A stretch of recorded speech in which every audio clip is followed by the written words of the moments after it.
ఈరోజు నేను మీకు చదివి వినిపిస్తున్న కథ కరణానికి కారణం. రచన డి శంభుదాస్ గారు. ఇక కథలోకి వెళ్ళిపోదాం. ముక్తిపల్లె అగ్రహారంలో ఉండే కృష్ణమాచార్యులు అగ్రహారంలో మిగతా వారి కన్నా మంచి ఆస్తిపరుడు. ఆయనకు 15 ఎకరాల మాగాణి భూమి, 2 ఎకరాల మామిడి తోట ఉన్నవి. ఆయనకు మగ సంతానం లేదు. ఒకే ఒక్క కుమార్తె, పేరు రుక్మిణి. రుక్మిణి యుక్త వయస్కురాలయ్యాక కృష్ణమాచార్యులు ఆమెకు పెళ్లి సంబంధాలు వెతకసాగాడు. శాస్త్ర కావ్యాలు బాగా అధ్యయనం చేసినవాడు, అందగాడు అయిన యువకుడికి తన కుమార్తెనిచ్చి వివాహం చేసి అల్లుణ్ణి ఇల్లరికం తెచ్చుకోవాలన్నది ఆయన కోరిక.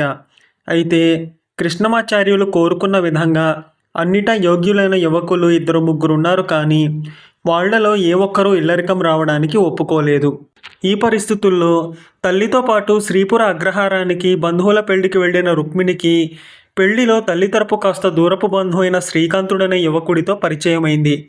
శ్రీకాంతుడు అంతగా ఆస్తిమంతుడు కాకపోయినా పండితుడు, మంచి లౌకిక జ్ఞానం కలవాడు అని అందరూ చెప్పుకునేవారు.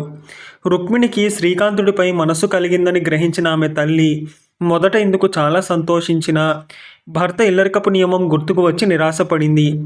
అయినా ఒకసారి ప్రయత్నించి చూద్దామని ఆమె అతన్ని, బాబు, నీ చదువు పూర్తయింది కదా, జీవనం కోసం ఏం చేయాలనుకుంటున్నావు అని అడిగింది.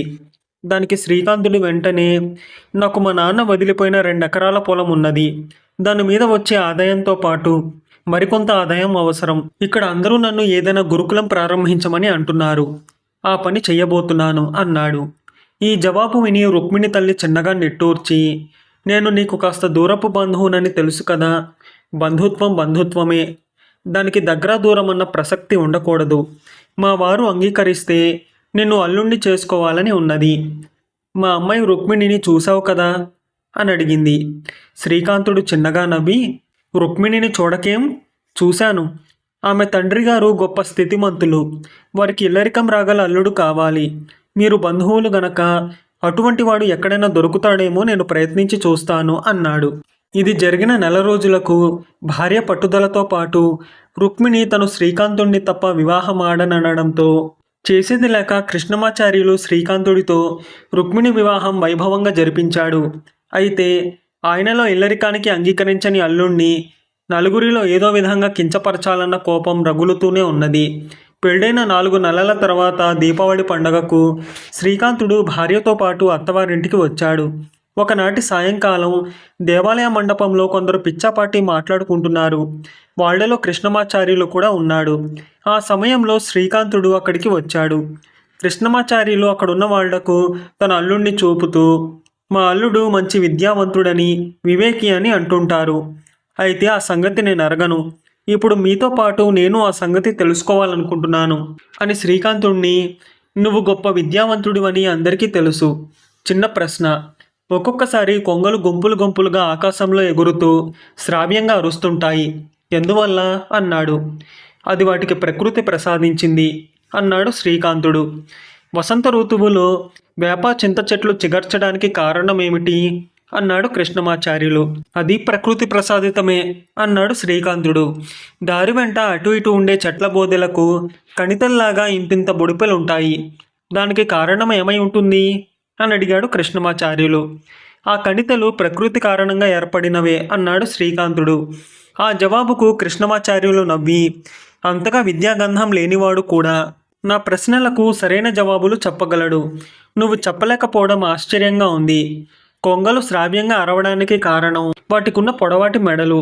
వేప చింత చెట్ల లాంటివి వసంత ఋతువులో చెగర్చడానికి కారణం వాటి వేళ్ళు భూమిలో చాలా లోతుగా పోయి ఉండడం.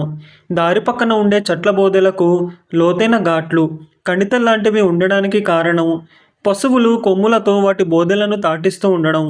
కారణం ఇదైతే నువ్వన్నింటికీ ప్రకృతి మూల కారణం అనడం వింతగా ఉంది అన్నాడు. మామగారితో పాటు ఇక్కడున్న పెద్దలందరూ అనుమతిస్తే నేను నిర్మోహమాటంగా 4 మాటలు చెప్పదలిచాను అన్నాడు శ్రీకాంతుడు వినయంగా. చెప్పమన్నట్లు అందరూ తలలూపారు.